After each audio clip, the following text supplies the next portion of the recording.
But yes, of course, the biggest chatting point is the tariff and the concerns related to that and what have been announced earlier. There have been some bit of a delays now with respect to fresh tariffs on Canada as well as Mexico, as well as in the auto tariffs. They also got a relief and an extension of 1 month. But how does it bode for the global economy and what could be the likely implications? Let's take this discussion forward with Dr. Amitendu Palit, who is the Senior Research Fellow and Research Lead at Institute of South Asian Studies. Very good morning and thank you so much for your time. First up, help us understand that what could be the primary reason behind Trump's decision to delay the tariffs. Is this purely a political move, and is he using them for purely negotiation, or there are some underlying economic factors at play as well? Thank you so much. I think that's a very important question. And this question is all the more important because now we are getting to see some shades, different shades of the tariff policy of the Trump 2.0, which were not visible earlier. So, for example, there was this decision, this intention expressed by President Trump a few days ago that he's going to impose tariffs on all the agricultural exports from various countries of the world that are going to come into the United States. And then, following that, he actually exhorted the United States customers to buy more from the domestic agricultural producers. Now, if that is combined with the fact that all subsequent announcements of tariff made on Canada and Mexico and for the rest of the world are being done with a pause component inserted into the decisions, as you very rightly said, that they have been announced, but they have been paused. So, what is the reason behind this particular strategy? I think what is beginning to slowly unfold is the impact of the tariffs. Now, the impact of the tariffs has been discussed from two respects. One is that tariffs are going to make all products that are traded across the world with the United States and other countries that much more expensive. Because it is not just that the United States is putting tariffs on the products that is coming into its own market, the other countries are also going to retaliate. China has already retaliated, Canada has retaliated, and now we are yet to see the biggest round of tariffs, which are going to be announced expectedly on the 2nd of April, which are the reciprocal tariffs. So there's going to be an across the board increase in the prices of products that move across borders in the world. That is going to increase the final product prices of those items that consumers consume across the world.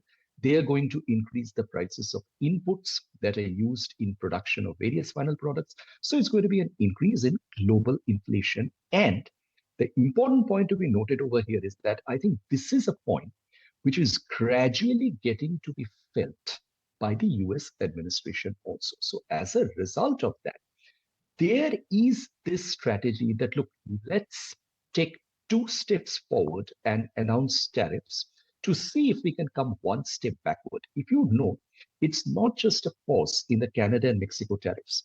There's also this decision that has been conveyed that those items which come under the purview of the United States, Mexico, Canada trade agreement, the USMCA agreement, and are eligible for preferential tariffs are not going to immediately attract the new tariffs that have come. So there's a lot of ifs and buts, phase-wise, sector-wise, strategy-wise back and forth that is going on. And ultimately, I think we need to look at this fact from this perspective that the United States is clearly using its market, the world's largest market, as a foreign policy and as a strategic tool for getting extractions in their favor from various economies of the world. But that policy has limitations. That policy has limitations in terms of the cost that it brings for the United States consumers. So I think both these are now beginning to be felt as the Trump policy goes ahead, and we are going to see more flip-flops as we go ahead. Okay, thanks for that view coming in, Dr. Palit. Also want to understand that would this delay in tariffs provide any sort of temporary relief from inflationary pressures in the US, and when implemented, how can this number pan out on the inflation front? Because on one hand, you also have Trump, who is quoted saying that he expects to see long-term relief coming in from these measures, and in the short term, the market could see some volatility as well. The inflation numbers have also the recent ones. The PCE numbers have come in slightly higher than what the street was expecting. So how do you think this tariff implementation, or rather now the withdrawal of it, is going to pan out on the macros when US is concerned?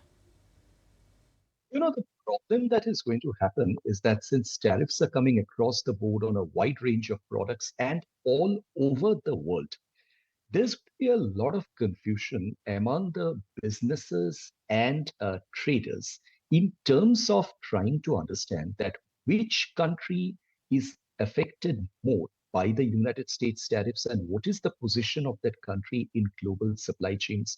How good does that country remain as a location for sourcing certain products? Let's say, for example, food products or energy products vis-a-vis certain other countries, because this is going to be a cascading process. Like, say, for example, if the United States issues reciprocal tariffs on the 2nd of April on any economy of the world, including India, we cannot expect these economies to just sit back and take the hits on market accesses. There will be some reactions. Those reactions may not necessarily come in terms of the countries immediately raising tariffs, but there will be some other market access related reactions which are going to come. And the net effect of all that is that it's going to bring in various elements which are going to contribute to the overall costs. So there are going to be delays in understanding the invoicing system. There are going to be delays on part of shippers in trying to understand how much they should stockpile, how much they should withhold, what are the forward contracts that they would get. And on top of everything, let's not forget the biggest element of the global economic relationship, that is the US-China relationship, remains something which is very contested right now, because China is the only economy which has not even blinked at the prospect of the US tariffs. It's just gone ahead and announced its own reciprocal tariffs. So I think on the whole, the inflationary pressures are going to face strong headwinds. We can expect strong northward trajectories in the global prices in the days to come. The only way this can probably be handled is if there is a significant decline in interest rates, global interest rates to some respect, but that would require very serious, deliberate, and to some extent non-market intervention on part of the monetary policy authorities in European Union, in the US, and many other emerging markets of the world. But I think if this phase of back and forth tariffs continue, I think we should brace to face a world economy and regional economies that are going to be coming under serious price pressures. Also, Mr. Palit, just wondering if a delay in, tariffs, could that really provide, say, Asian exporters an opportunity to perhaps realign supply chains and negotiate better trade terms with other regions like Europe, Middle East, etc.? That's an interesting question from the point of view of the fact that the next round of tariffs, the reciprocal ones, are primarily going to come on Asia. So if one looks at the countries that are likely to get hit, India included, countries like Brazil, maybe Vietnam, including even Taiwan, some more even come on China. The question is that, I take your point in terms of there being some buffer on part of the exporters and the shippers and the traders in trying to reconcile to the fact that, say, 3.5 weeks later, there are going to be tariffs announced on them. So they scramble for taking forward positions. The problem over here is that they don't even know which products are going to invite tariffs and by what extent. So if one, say, for example, looks at the United States free trade agreements, United States has free trade agreements with Korea, it has free trade agreements with Japan, it has very deep, trade relationships with Singapore, Vietnam, several other countries. And none of these countries are aware of the reaction that they can expect on part of the US. Because if they are having preferential relationships, then are those preferential relationships going to be destroyed and be replaced by a relationship which is now barrier intensive in terms of the barriers that have come on the bottom. There's a great deal of uncertainty in this regard, which is impacting the ability of the producers and exporters from these countries to take positions on how much they should hold in inventories, how much they should go for forward contracts, and what's the kind of planning they should put into supply chain management over the next 3 to 6 months. So much as there is this view that, well, there might be a little bit of buffer, giving you some preparatory time, perhaps mobilization of the American dollar to avoid the future costs of invoicing in dollar, but it's still not something that producers and exporters want to live with at this stage. Okay, Mr. Palit, great to have you on the show. Thank you so much for your time today My and your pleasure. thoughts, of course. Thank Good you. to speak with you. If you like this video, then like, share and subscribe to ET Now.